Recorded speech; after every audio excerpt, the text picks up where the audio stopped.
नमस्कार दोस्तों। Modern history के सीरीज़ में आज हम लोग गांधीयन थॉट को पढ़ेंगे, मतलब गांधी के विचार को पढ़ेंगे कि गांधी का विचार स्पिरिचुअल इनका थॉट क्या है, गांधी का पॉलिटिकल थॉट क्या है, गांधी का इकोनॉमी पे उनका क्या विचार है, साथ में सोसाइटी के बारे में गांधी क्या कहते हैं, एजुकेशन के बारे में क्या कहते हैं। यह जो टॉपिक है जनरली पीटी में इसको लोग स्किप कर देता है, नहीं पढ़ाता है। यह मेंस का बहुत इम्पोर्टेंट टॉपिक है और मेंस का जब आप टेस्ट सीरीज़ वगैरह ज्वाइन करते हैं तो वहाँ पे यही सब टॉपिक पढ़ाया जाता है। यहाँ से क्वेश्चन अगर आप बीपीएससी का मेंस का क्वेश्चन पेपर देखें, जीएस फर्स्ट जो था 2-3 साल पहले, गांधी का जो इकोनॉमिक थॉट था डायरेक्ट वहाँ से क्वेश्चन बना था। तो यह मेंस के हिसाब से बहुत इम्पोर्टेंट है। साथ में जिनका ऑप्शनल हिस्ट्री है या जिनका ऑप्शनल फिलोसफी है या जिनका ऑप्शनल पॉलिटिकल साइंस और इंटरनेशनल रिलेशन है, उनके लिए यह टॉपिक रामबाण है। जो यूपीएससी की तैयारी करते हैं, यूपीएससी की तैयारी में आप देखेंगे कि पेपर फर्स्ट में, जीएस पेपर फर्स्ट में यह इम्पोर्टेंट है ही। जो एथिक्स वाला पोर्शन है उसमें यह एक पार्ट आता है थिंकर का, और थिंकर में गांधी सबसे इम्पोर्टेंट में आते हैं और गांधी पे क्वेश्चन आता ही आता है। यूपी पीसीएस की जो तैयारी करते हैं, यूपी पीसीएस में भी एथिक्स है, तो इनके लिए भी इम्पोर्टेंट है। मतलब हम कहें तो आप कोई भी एग्ज़ाम अगर दे रहे हो मेंस का, उसमें गांधी का आइडियोलॉजी बहुत इम्पोर्टेंट है। इनसे हमेशा क्वेश्चन पूछा जाता है। अगर यहाँ से क्वेश्चन नहीं भी आए, डायरेक्ट मान लेते हैं एक केस कि यहाँ से क्वेश्चन नहीं भी आए, तो आपका कहीं एस्से का टॉपिक हो, कुछ भी हो, तो यह जो ऐसा फैक्ट है जहाँ से आप स्टार्ट कर सकते हैं, जहाँ से आप कोटेशन ले सकते हैं, जहाँ से आप फैक्ट ले सकते हैं और एस्से में डाल के अपने एस्से को मजबूत कर सकते हैं। यह पीटी के लिए इम्पोर्टेंट उतना नहीं है, लेकिन अगर एग्जामिनर यूपीएससी में देखेंगे कि इस टॉपिक से पीटी में भी क्वेश्चन आता है, क्योंकि वहाँ पे एनालिटिकल क्वेश्चन आता है, तो यहाँ से एनालिटिकल क्वेश्चन बन सकता है। अगर बीपीएससी में एनालिटिकल क्वेश्चन बने गांधी पे, कोई अच्छा सेटर मिल गया तो इस यहाँ से क्वेश्चन बना सकता है। लेकिन अब तक देखा गया है कि बीपीएससी डायरेक्ट क्वेश्चन पूछता है और इस टॉपिक से मेंस में क्वेश्चन पूछता है, तो यह मेंस के लिए बहुत इंपॉर्टेंट है। यह जो टॉपिक है इसमें फैक्ट कम होगा, समझने के प्रोस्पेक्टिव से बहुत ज़्यादा होगा। और आज का जो टॉपिक है, अगर आप पूरा वीडियो देखेंगे तो गांधी के विचार को समझ लेंगे, और गांधी के विचार को समझ लेंगे तो समझिए कि आप मानवता अपने आप में डेवलप कर लेंगे। और देखिए मॉडर्न हिस्ट्री में दो ऐसे हीरो हैं, एक गांधी और दूसरे नेहरू। इनकी सबसे ज़्यादा आलोचना होती है, सबसे ज़्यादा क्रिटिसिज्म इनका होता है, लेकिन सबसे ज़्यादा आदर्शवादी इन्हीं दोनों को माना जाता है। इन दोनों का थॉट आपको पढ़ना है, समझना है, जानना है, और मैं तो कहूँगा अगर आप अमल में ला लें तो ज़्यादा बेहतर होगा। ठीक है, या तो आप इनको एक्सेप्ट कर सकते हैं, आप इनका क्रिटिसिज्म कर सकते हैं, लेकिन आप इन दोनों को रिजेक्ट नहीं कर सकते, क्योंकि इन दोनों का थॉट इतना बेहतरीन है कि दुनिया इनको मानती है, यूनाइटेड नेशन इनके थॉटों को मानती है। मैं आगे बताऊंगा कैसे। पूरा आपका कॉन्स्टिट्यूशन में इन लोगों का जिक्र है, इनके नामों का जिक्र, इनके मतलब इनके थॉट का जिक्र है। तो आप इन दोनों के थॉट पे, आप इन दोनों के थॉट के इतर नहीं जा सकते हैं। और एग्ज़ाम में जो भी पूछा जाता है इनके विचारों से आपको अगर आप समझ के आंसर लिखेंगे तो आपके आंसर को एक मतलब अच्छा वेटेज मिलेगा और मेंस को निकालने में आपके लिए एक बेहतर होगा। तो चलिए थोड़ा सा स्टार्ट करते हैं, गांधीयन थॉट में है क्या। देखिए सबसे पहले हम देखेंगे गांधी के जो आध्यात्मिक विचार है, मतलब इनका स्पिरिचुअल क्या है।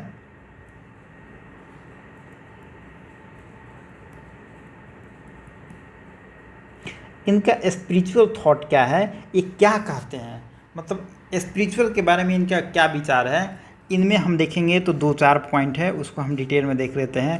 पहला है, इसी में आता है आपका सत्याग्रह। सत्याग्रह जो है गांधी का स्पिरिचुअल थॉट है। दूसरा है अहिंसा। बहुत लोगों को लगता होगा कि गांधी का ये पॉलिटिकल टूल है, मतलब पॉलिटिकल थॉट है, लेकिन नहीं, ये इनका स्पिरिचुअल थॉट है। उसको हम आगे डिटेल में बताएंगे सारी चीज़ों को। दूसरा है साधन और साध्य, इसको कहते हैं मीन्स एंड एंड्स। और यह जो है यूपीएससी के लिए इतना इम्पोर्टेंट है, यहाँ से यूपीएससी खूब सवाल बनाता है। दूसरा अगर हम बात करें इसमें तो यह है नैतिकता, और मूल्य, वैल्यू सिस्टम जो है आपका, और यह आपके जीवन में दोनों बहुत ही ज़रूरी है, तो होना ही चाहिए। अगर ये नहीं है तो फिर आप इंसान ही नहीं हैं।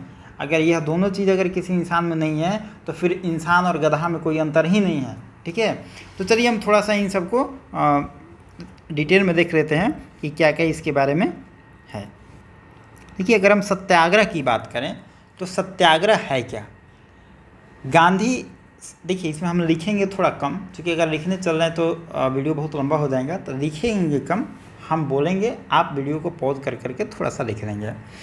देखिए, सत्याग्रह है, गांधी सत्याग्रह में विश्वास करते हैं, इनका सत्याग्रह में अटूट विश्वास है। इसका अर्थ होता है, सत्याग्रह का अर्थ होता है सत्य पर अडिग होना। मतलब अगर आप कहते हैं कि यह चीज़ सत्य है तो आप उस पर अड़िग रहेंगे।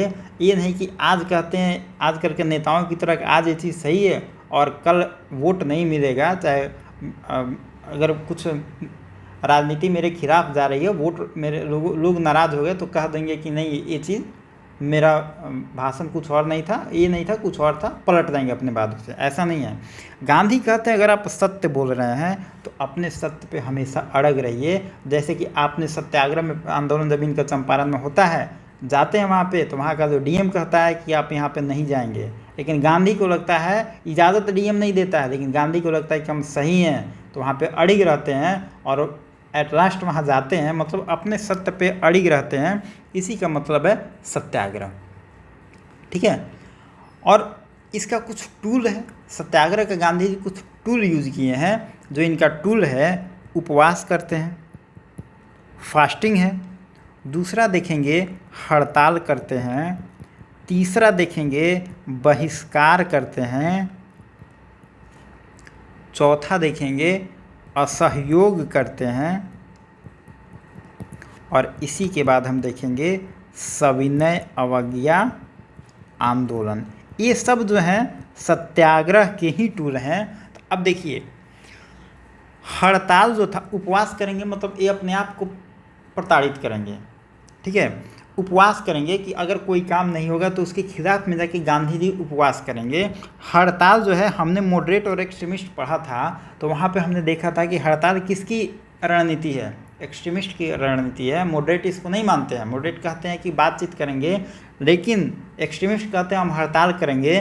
तो गांधी के विचारों में आप देखेंगे कि कहीं आपको मॉडरेट का विचार मिलेगा, कहीं कहीं थोड़ा बहुत एक्सट्रीमिस्ट भी मिलेगा। मतलब गांधी जी के मिडिल पाथ पे चलने वाले आदमी हैं। और कभी भी आप देखेंगे कि इतिहास में सफलतम व्यक्ति जो होता है, मैक्सिमम, उसमें हम मैक्सिमम की बात कर रहे हैं, जनरल की बात कर रहे हैं, अधिकतर जो होता है वो मिडिल पाथ वाला होता है। मिडिल पाथ सबसे बेहतर माना गया है। तो हड़ताल जो है एक्सट्रीमिस्ट का एक टूल है, उसको भी अपनाते हैं। बहिष्कार, देखिए स्वदेशी आंदोलन में हमने बहिष्कार पढ़ा था, बहिष्कार के लिए दोनों में टकराव होती है। ये एक्सट्रीमिस्ट अपनाते हैं, ये बहिष्कार ये भी अपनाते हैं। उसके बाद हम असहयोग पढ़ेंगे और सविनय अवज्ञा आंदोलन हम आगे डिटेल में पढ़ेंगे। ये सब इनका टूल है, ये सब सत्याग्रह का टूल है। ठीक है, अब थोड़ा अहिंसा का हम बात कर लेते हैं। अहिंसा में किस किस चीज़ को ये मानेंगे। देखिए, अब अहिंसा क्या है। अहिंसा का मतलब है, पहले तो हम परिभाषा देख लें। अहिंसा का मतलब है मन, वचन और कर्म, इन तीनों से आप एक होना चाहिए। ठीक है, अब आपका मन कह रहा है कि कुछ और, आप बोल रहे हैं कुछ और कर्म कर रहे हैं कुछ और, तो ये गलत है। अहिंसा का मतलब है तीनों से एक होना चाहिए, और इस पे आपको विश्वास होना चाहिए, पूरा ही तरीके से अटूट विश्वास होना चाहिए कि हम हिंसा नहीं करेंगे, अहिंसात्मक रहेंगे। और कहा जाता है कि अहिंसा जो है यह वीरों का भूषण है। बहुत बार आपने डिबेट में सुना होगा कि आपको लगता भी होगा कि लोगों से सुना भी होगा कि फलना आदमी फलना को मार दिया, बहुत ताकतवर है। देखिए, मारपीट और हिंसा करना वीरता का प्रतीक नहीं है। जब आप गांधीयन फिलोसफी पढ़ेंगे, आप रिसर्च वगैरह में जाएंगे, आगे मतलब आगे की क्लास में आप जाएंगे, मतलब हायर एजुकेशन में, तो वहाँ पे एक टर्म यूज़ होता है। गांधीयन फिलोसफी को पढ़िएगा तो वहाँ पे एक टर्म यूज़ होता है कि अहिंसा जो है वीरों का भूषण है। यह जो टर्म है, आप एग्जाम में ये सब लिखेंगे तो आपको नंबर अच्छे मिलेंगे। अहिंसा कहा जाता है वीरों का भूषण है। इसलिए आपने एक कविता सुना होगा कि क्षमा सोवती उस भुजंग को जिसके पास गरल हो। तो क्षमा देना कोई मतलब कमज़ोर लोगों की निशानी नहीं है। क्षमा शक्तिशाली आदमी देता है, और क्षमा वही दे सकता है जो अहिंसात्मक व्यक्ति हो। जो हिंसात्मक होगा वो तो लड़ाई और मारपीट पर उतर आएगा। तो जो अहिंसा है वीरों का भूषण है। यही गांधी कहते हैं कि अहिंसा के लिए ज़रूरी है कि आप मन, वचन और कर्म से एक होइए। साथ में अहिंसा में कहते हैं कि हमारा मकसद ये नहीं कि हम दूसरों को कष्ट दें, हम स्वयं को कष्ट देंगे। अहिंसा में आदमी स्वयं को कष्ट देता है। इसीलिए आप गांधी का जितना आंदोलन देखेंगे वो उपवास करेंगे। उपवास में वो क्या करेंगे? स्वयं को कष्ट देंगे, और वो कहेंगे कि हम अपने आप को कष्ट देंगे तो सामने वाला भी इंसान है, कहीं ना कहीं हमारे कष्ट को देख के वो द्रवित हो जाएगा और वो मानेगा कि अगर हम सही हैं और उपवास कर रहे हैं तो हम सामने वालों के दिल पे चोट कर रहे हैं, और कहीं ना कहीं वो मानेगा कि हम सही हैं, तो पिघल जाएगा। आप ही सोचिए, किसी गरीब को आप मार दिए, लेकिन आपके घर के सामने आके वो बैठ के उपवास कर रहा है कि जब तक आप माफ़ी नहीं मांगेंगे हम अपने घर नहीं जाएंगे। तो एक दिन 2 दिन के बाद आपको लगेगा कि यार फिर हम तो एक तो गलती कर दिए, थप्पड़ मार दिए, दूसरे में वो बेचारा उपवास कर रहा है। तो आपको 1-2 दिन बाद फील होगा, और आप खुद जाके, अगर आप मानव स्वभाव के हैं तो आपको ऐसा होगा, और आप जाके उससे अपने बात जो भी सुलह कर सकते हैं। लेकिन अगर वो गरीब आप 2 थप्पड़ मार रहे हैं, वो भी उतर आए लड़ाई पे, तो क्या होगा? फिर तो और बात बढ़ जाएगी। तो गांधी का जो थॉट है पूरा अहिंसात्मक है कि मन, वचन, कर्म से हम सही रहें, और जो भी हम अहिंसा में जो भी स्टेप उठाएंगे वो अपने आप को कष्ट देंगे। इसलिए आप जितना गांधी का आगे आंदोलन देखेंगे उसमें गांधी उपवास करेंगे। वो अंग्रेज़ों को कभी नहीं बोलेंगे हम तुमको मारेंगे, पीटेंगे, वो हमेशा अपने आप को कष्ट देंगे। तो इससे क्या होगा कि अंग्रेज़ द्रवित हो जाएंगे, अंग्रेज़ पिघल जाएंगे, अंग्रेज़ इनके खिलाफ कड़े एक्शन लेने से घबराएंगे। कहने का मतलब यह है। दूसरा कहते हैं अहिंसा के लिए ज़रूरी है आपका आत्मबल बहुत हाई होना चाहिए। आप अगर डिमोटिवेट हैं किसी कारण से, आप में डिमोटिवेशन है, मोटिवेशन की क्षमता नहीं आप में, तो फिर आप अहिंसात्मक व्यक्ति नहीं हो सकते हैं। आप में एक मोटिवेशन हाई लेवल पे होना चाहिए। दूसरा, नैतिक आधार, मोरल ग्राउंड पे आप इतने मजबूत होने चाहिए। जब तक आप मोरल ग्राउंड पे मजबूत नहीं होंगे तब तक मन, वचन और कर्म से आप एक नहीं होंगे, और जब मन, वचन, कर्म से आप एक नहीं होंगे तब तक आप अहिंसा को नहीं अपना सकते हैं। मतलब कि गांधी का सत्याग्रह और अहिंसा अपनाने के लिए सबसे ज़रूरी है आपका मनोबल हाई होना चाहिए, मोरल ग्राउंड पे आप मतलब उत्तम होना चाहिए, मोरल ग्राउंड आपका काफ़ी हाई होना चाहिए। साथ में आप गलत काम नहीं करेंगे। एक तब होगा जब आप कोई भी काम गलत नहीं करेंगे। तो जब आप गलत ही नहीं करेंगे, मनोबल आपका हाई रहेगा, मोरल वैल्यू आपका हाई रहेगा, तो फिर आप गांधी के थॉट को मानेंगे। लेकिन जब आप गलत करेंगे तो आपको लगेगा कि गांधी का सत्याग्रह बेकार है, अहिंसा बेकार है। तो यही सब बात है। इसीलिए आप देखेंगे जो भी अच्छा लोग होता है, पढ़ा लिखा बुद्धिमान व्यक्ति होता है, वो गांधी को कम गाली देता है। जो अनपढ़ गंवार ज़्यादा होते हैं वो गांधी को ज़्यादा गाली देते हैं। ठीक है, तो ये होगा 2 चीज़। दूसरा है साधन और साध्य, मीन्स और एंड्स। देखिए गांधी इसे मानते हैं कि एक चीज़ इसमें अहिंसा में छूट गया। कुछ लोगों को लगता है कि अहिंसा एक गांधी के द्वारा दिया गया, लेकिन गांधी कहते हैं नहीं, यह मेरा दिया हुआ कुछ विचार नहीं है। अहिंसा जो है वो भारतीय कल्चर का एक हिस्सा है। अगर आप उपनिषद पढ़ें, गीता पढ़ें, दूसरा आप सूफ़ी का अगर आंदोलन पढ़ें, सूफ़ी आंदोलन को अगर हम आगे पढ़ेंगे इसको डिटेल में, तो सूफ़ी आंदोलन आप देखेंगे तो वो भी अहिंसा की बात करता है। दूसरा, आप जैन धर्म का कोई बुक पढ़ें, जैन धर्म तो पूरा ही अहिंसात्मक है। बौद्ध धर्म की बात करें, बौद्ध धर्म भी अहिंसा का बात करता है। तो यह जो अहिंसा है ये हमारा डेवलप किया हुआ चीज़ नहीं है। मतलब गांधी कहते हैं हमने इसे डेवलप नहीं किया, बल्कि यह तो हमारी संस्कृति का, हमारे इतिहास का, हमारे भारतीय धरोहर है। तो इसको हमें ज़रूरत है इसको पुनर्जीवित करने की। अगर हम इसको नहीं कर रहे हैं तो कहीं ना कहीं हम हिंसा के विचार पे चल रहे हैं। तो गांधी का मानना है कि यह हमारा डेवलप किया हुआ कोई विचार नहीं है, यह हमारे कल्चर का यह हिस्सा है, यह हमारा धरोहर है, जिसे हमें अपनाना चाहिए और लोगों तक पहुंचाना चाहिए। आगे हम बात करें अगर साधन और साध्य की, मीन्स और एंड्स की।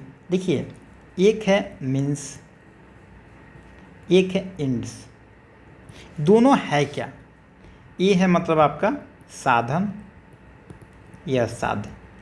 आप बीपीएससी की तैयारी कर रहे हैं, ठीक है, बीपीएससी का एग्ज़ाम देना है आपका, यह आपका एम है, अभी आपका यह एम है।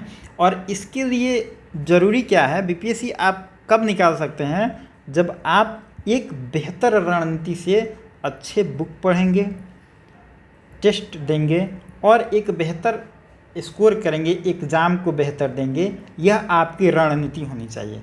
तो जो आपका एम है यह आपका इंड्स है, ठीक है। जो आपका अभी जो भी एम है, ज़रूरी है कि नहीं है कि बीपीएससी है, आपका जो भी एम हो।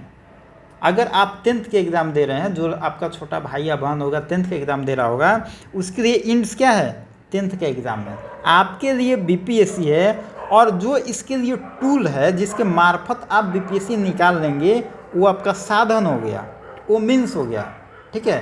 तो जैसे आप दिल्ली आ रहे हैं, पटना से आप दिल्ली आ रहे हैं, तो दिल्ली आना आपके लिए इंड्स हो गया। लेकिन दिल्ली आप पटना से आ रहे हैं, ट्रेन के माध्यम से आ रहे हैं, तो ट्रेन आपके लिए साधन हो गया, मतलब ट्रेन आपके लिए मीन्स हो गया। ये तो चीज़ समझ गया।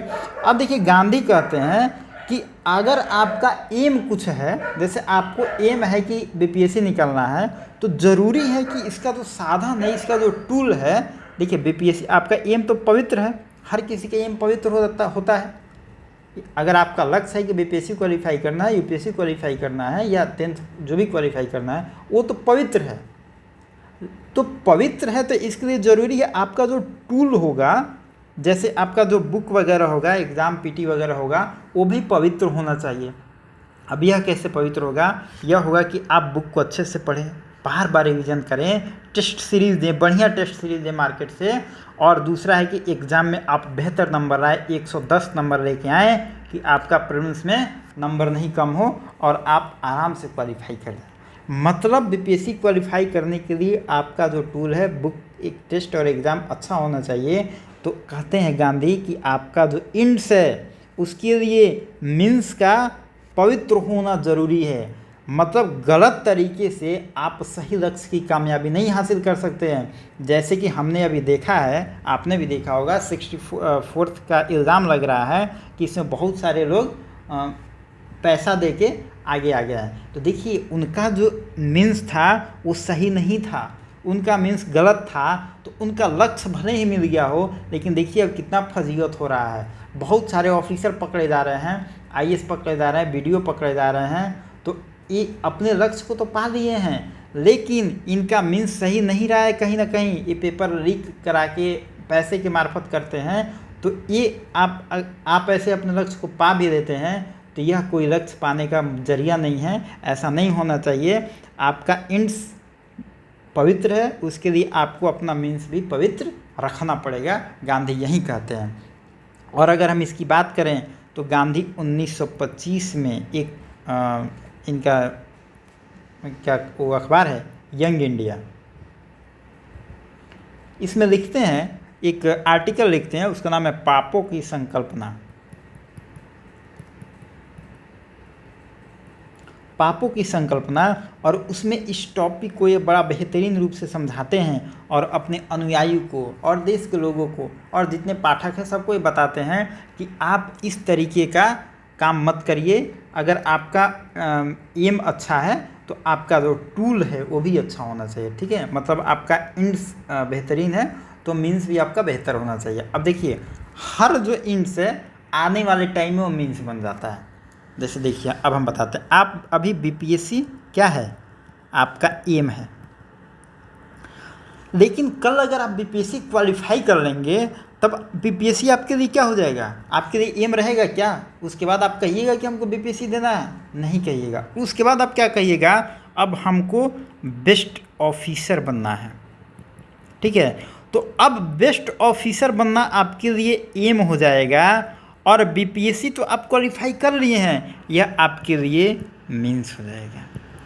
मतलब हर एम जो है जब आप अचीव कर लेते हैं तो वह आपके लिए मीन्स हो जाता है और अगला एम जो होता है वह आपके लिए इंड्स हो जाता है। जैसे आप टेंथ में रहते हैं तो आपके लिए एम रहता है 10th पास करना, फिर जब 10th आप पास कर लेते हैं तब 10th तो आपके लिए मीन्स हो गया, आप तो अचीव कर लिए, तब आपके लिए एम होता है कि हम 12th पास करें। ठीक है, तो हर जो इंड है वो एक लेवल के बाद मीन्स बन जाता है और यही प्रक्रिया चलती रहती है जीवन में। तो ये हो गया टॉपिक मीन्स और इंड्स। दूसरा है नैतिकता की बात करते हैं गांधी, और नैतिकता की अगर हम बात करें तो गांधी का मानना है कि देखिए स्टेट जो है स्टेट रूल के हिसाब से चलता है और स्टेट का रोल बाद में आता है। आपके जीवन में स्टेट का रोल बाद में आएगा। आप घर में हैं, अपने बेडरूम में आप सोए हुए हैं, वहाँ पे आप किसी से चैटिंग कर रहे हैं, तो चाहे कुछ भी आप फेसबुक कर रहे हैं, कुछ भी कर रहे हैं, किसी से बात कर रहे हैं, तो हम नियम के तहत आपको नहीं रोक सकते हैं। आपको क्या करना है, किससे बात करना है, किससे किस टाइप से बात करना है, यह आपकी नैतिकता डिसाइड करेगी, आपकी मोरल वैल्यूज डिसाइड करेगी कि आप कितने पवित्र व्यक्ति हैं, कितने अच्छे व्यक्ति हैं। इसके लिए ज़रूरी है कि आपकी मोरलिटी होनी चाहिए, आप में इथिकल वैल्यू होना चाहिए। आप देखेंगे कि बहुत ऑफिसर होते हैं, जैसे 64th का एग्जाम्पल लीजिए, अभी करप्शन हो गया बीपीएससी में, 67 के एग्ज़ाम में बहुत सारे ऑफिसर करप्शन कर लिए हैं। तो क्या कहा जाता है कि ये ऑफिसर तो बन गए हैं लेकिन इनके पास मोरलिटी नहीं है, इनकी कुछ इथिकल वैल्यू नहीं है। तो आप कुछ ही बन जाए जीवन में, आप कितना भी सफल बन जाए, जब तक आप में नैतिकता नहीं है, मोरलिटी नहीं है, तब तक माना जाता है कि मनुष्य और गधा में कोई अंतर नहीं है। क्योंकि यही मोरलिटी और नैतिकता जो है इंसान को इंसान बनाती है, और यही मोरलिटी और नैतिकता जो है इंसान को महान भी बनाती है। और गांधी का मानना है कि ज्ञान आपके पास हो लेकिन चरित्र नहीं हो, मतलब बिना चरित्र का अगर ज्ञान हो तो फिर उस ज्ञान का कोई मतलब नहीं है। कहते हैं कि व्यापार आप करें लेकिन व्यापार में कोई नैतिकता नहीं हो, नैतिकता नहीं हो। जैसे देखेंगे आप लोग कि बहुत सारे दवा के दुकान में दवा एक्सपायर हो जाता है तो उसको मिटा दिया जाता है और फिर बेच दिया जाता है, तो यह बिना नैतिकता का व्यापार हो गया। तो व्यापार आप कर रहे हैं, नैतिकता नहीं हो तो फिर उसका मतलब नहीं है। दूसरी बात गांधी कहते हैं कि राजनीति आप करें लेकिन इसमें सिद्धांत नहीं हो, सिद्धांत विहीन राजनीति हो तो फिर उस राजनीति का कोई मतलब नहीं है।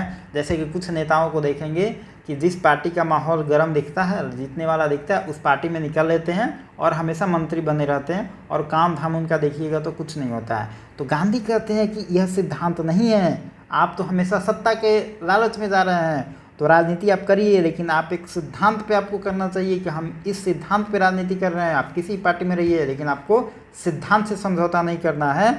तो यह जो पॉइंट है, गांधी नैतिकता और मोरलिटी और एथिकल वैल्यू की बात करते हैं। तो यह जो 3-4 पॉइंट था गांधी का स्पिरिचुअल जो व्यू है यही है। तो आप ये 2-3 टॉपिक इसको याद रखेंगे तो आप इसको डील करके एग्ज़ाम में लिख सकते हैं, और यह मेंस के लिए बहुत इंपॉर्टेंट है। तो ये हो गया स्पिरिचुअल हो गया। अब चलिए हम थोड़ा सा आगे देख लेते हैं। अब गांधी का जो राजनीतिक विचार है, पॉलिटिकल थॉट क्या है गांधी का। गांधी पॉलिटिकल थॉट में क्या क्या बात करते हैं, यहाँ पे 2-3 अगर आप देखें तो यह अराजकतावाद की बात करते हैं, एनार्किज्म की बात करते हैं, ठीक है, एनार्किज्म की बात करते हैं। दूसरा राम राज्य की बात करते हैं।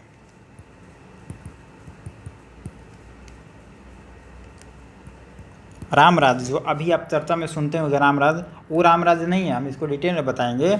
नेता लोग बोलता है वही गांधी का राम राज्य है, लेकिन वो राम राज्य नहीं है, उसको डिटेल में हम समझेंगे।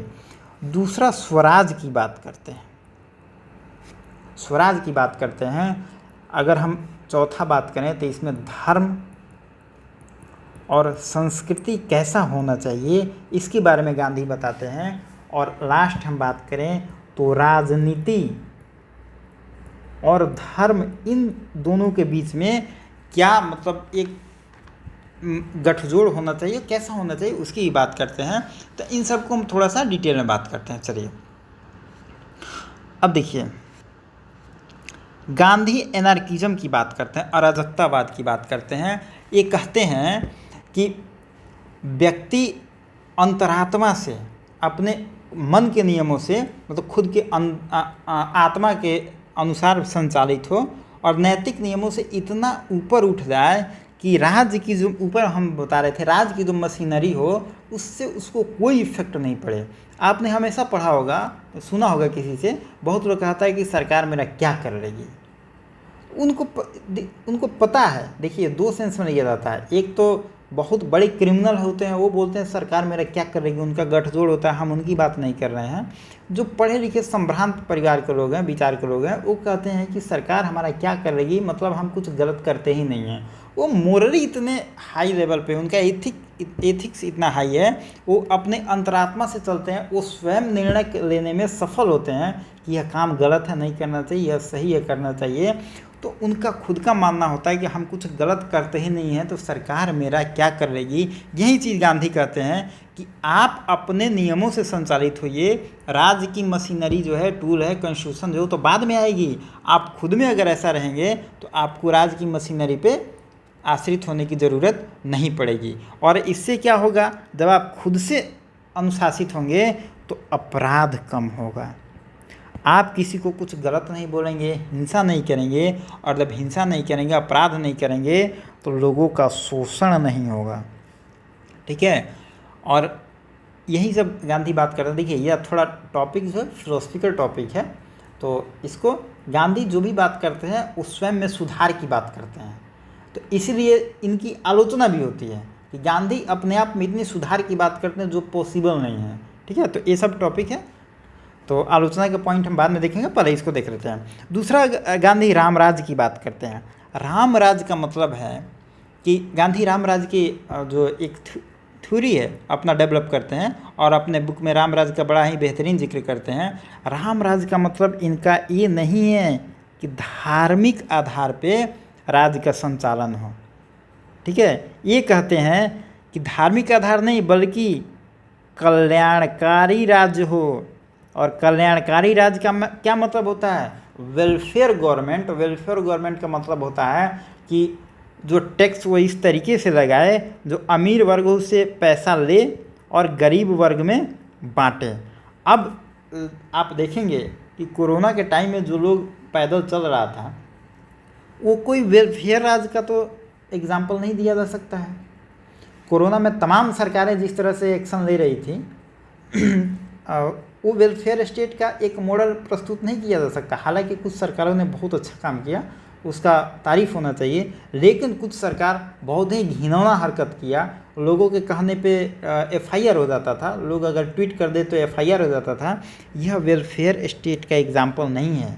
और अभी जो कहा जाता है बार बार कि हिंदू राष्ट्र बनाएंगे, यह गांधी का रामराज की बात नहीं है कि जातिवाद के आधार पे, धार्मिक स्तर पे राज्य की संकल्पना गांधी इसकी जिक्र नहीं करते हैं। गांधी कहते हैं कल्याणकारी राज्य। देखिए, रामायण आपने देखा होगा, रामायण में क्या था, लोग इतना खुश था, राजा के पास उसमें जो भी जाता था, मतलब अपनी कोई भी बात राजा तक आदमी पहुंचा सकता था, इस तरीके का उसमें स्टेट था। राजा से एक आम आदमी मिल लेता था, अपनी बातों को कह सकता था। और आप एक धोबी का प्रसंग रामायण में देखा होगा कि धोबी जो तरह तरह की बातें, वो सब जिक्र हम नहीं करेंगे, लेकिन धोबी का एक प्रसंग आता है रामायण में। तो मतलब एक व्यक्ति जिसको राजा के बारे में भी बोलने का और रानी के बारे में बोलने का एक अधिकार है, मतलब फ्रीडम ऑफ स्पीच है, कोई दबा नहीं रहा है, और उस पर राम जी एक्शन लेते हैं उसकी बातों पे। हालांकि जो भी एक्शन लेते हैं वो उसकी व्याख्या हम नहीं कर रहे हैं, लेकिन उसकी बातों पे राजा का असर पड़ रहा है सोचने का। तो यही वेलफेयर राज्य है, यह धर्म के आधार पे राज्य नहीं है। अगर धर्म के आधार पे राज्य होगा तो उसमें जो भी धर्म मेजोरिटी में होगा उसकी बहुलता होगी, उसका मोनोपोली होगा, और जो धर्म माइनॉरिटी में होगा उसको नहीं माना जाएगा। तो गांधी रामराज की बात में कहते हैं कि रामराज मतलब कल्याणकारी राज्य हो, जिसमें किसी का शोषण नहीं हो, कोई किसी से भेदभाव ना करे, ईर्ष्या ना करे। और यही जब होगा तो सर्वधर्म समभाव की जो हमारी संस्कृति है यह डेवलप होगी, सबका उदय होगा। अब जब यह होगा तो सबका उदय होगा। अब जब सबका उदय होगा तो यही सर्वोदय होगा। आप देखेंगे कि सरकार सर्वोदय योजना चलाती है, तो कहीं ना कहीं देखिएगा जो योजना है वो गांधी से रिलेटेड है। सर्वोदय योजना को गांधी जी इस तरीके से जोड़ते हैं कि आप राज्य को इस तरीके से चलाइए, वेलफेयर तरीके से, जहाँ सब लोग एक दूसरे से मिलजुल के रहें, सर्वधर्म समभाव की व्याख्या हो, सबको इक्वलिटी से रहे, और जब सब लोग एक साथ रहेंगे तो सबका उदय होगा, और जब सबका उदय होगा तो वहीं सर्वोदय होगा। ठीक है, तो यह है गांधी का राम राज्य। जो अभी हो रहा है वो राम राज्य तो है नहीं, वो बहुत गलत है, ऐसा नहीं होना चाहिए। चलिए अब स्वराज की संकल्पना की बात करते हैं। गांधी स्वराज के बारे में कहते हैं कि स्वराज कैसा होना चाहिए, हम विदेशों से नियंत्रित नहीं हो, हम अपने शासन को अपने तरीक़े से नियंत्रित करें, और उसमें 2-3 चीज़ें इम्पोर्टेंट हो, जो सामाजिक, आर्थिक और राजनीतिक जो चीज़ें हैं, यह तीनों हर व्यक्ति को मिले, सामाजिक, आर्थिक और राजनीतिक रूप से हर कोई समृद्ध हो और सबको यहाँ पे इक्वलिटी मिले। और आप देखेंगे प्रेम्बल का लाइन, तो वहाँ पे सामाजिक, आर्थिक और राजनीतिक को डाला गया है। कहीं ना कहीं हमारे प्रेम्बल में गांधीयन थॉट को भी डाला गया है। डीपीएसपी में देखेंगे वहाँ भी गांधीयन थॉट को डाला गया है, प्रेम्बल में भी डाला गया है। तो गांधी का जो स्वराज है सामाजिक, आर्थिक और राजनीतिक की बात करता है, और उसमें कहते हैं गांधी जी कि समाज की जो एक गांधी एक और चीज़ पे फोकस करते हैं, वो है नैतिक बल। मोरल आपका बहुत हाई होना चाहिए, इथिकल रूप से जो हमने ऊपर बताया था, आप बहुत स्ट्रांग होना चाहिए। और स्वराज के मामले में कहते हैं गांधी जी कि जैसे स्क्वायर होता है, स्क्वायर का चारों एरिया आप देखेंगे बराबर होता है, कोई छोटा बड़ा नहीं होता है, उसी तरह समाज के हर वर्ग में, सामाजिक स्तर पे हर कोई बराबर हो, आर्थिक स्तर पे, इकोनॉमिक स्तर पे सब कोई बराबर हो, पॉलिटिकल स्तर पे सब कोई इक्वलिटी हो। ऐसा नहीं हो कि सेपरेट इलेक्टोरेट की भावना नहीं हो कि खास वर्ग का लोग ही राजनीति में आएगा या खास वर्ग का लोग ही देगा। सबके लिए, राजनीति के लिए समान अवसर हो, और नैतिक बल भी सबका बराबर होना चाहिए। मतलब एक इक्वलिटी की बात करते हैं, स्क्वायर की तरफ होना चाहिए कि जो चारों चीज़ है, चारों चीज़ एकदम सबके लिए बराबर होना चाहिए। दूसरा, अगर सामाजिक की बात करें तो इसको और डिटेल में जाएंगे तो गांधी कहते हैं कि सामाजिक में सबकी प्रतिष्ठा होनी चाहिए, सबकी प्रतिष्ठा बराबर होनी चाहिए, साथ में समानता, इक्वलिटी होनी चाहिए। अगर हम आर्थिक की बात करें तो आर्थिक में रोटी, कपड़ा और मकान के लिए सबको समान अवसर मिलना चाहिए। संसाधन पे, जो रिसोर्सेज हैं उस पर जनता का नियंत्रण होना चाहिए। ये नहीं कि आप किसी मतलब पूंजीपति के हाथ में सारी संपत्ति को दे दें, वो गांधी का विचार नहीं है। गांधी का विचार सोशलिज्म पे उनका ध्यान केंद्रित करता है, और कहते हैं कि जो रिसोर्सेज है उस पर जनता का अधिकार होना चाहिए। मतलब देश में पब्लिक सेक्टर यूनिट होना चाहिए, इसका निजीकरण नहीं होना चाहिए। जो रेलवे का निजीकरण हो रहा है, जो ये सब तमाम चीज़ें हो रही हैं, ये गांधीयन थॉट के कहीं ना कहीं खिलाफ जा रही हैं। ठीक है। दूसरा, अगर राजनीति की बात करते हैं तो राजनीति की बात में गांधी कहते हैं कि विदेशी शासन नहीं होनी चाहिए भारत पे, भारत का खुद का शासन होना चाहिए। भारत के लोग सक्षम होना चाहिए कि हम अपना शासन खुद करें।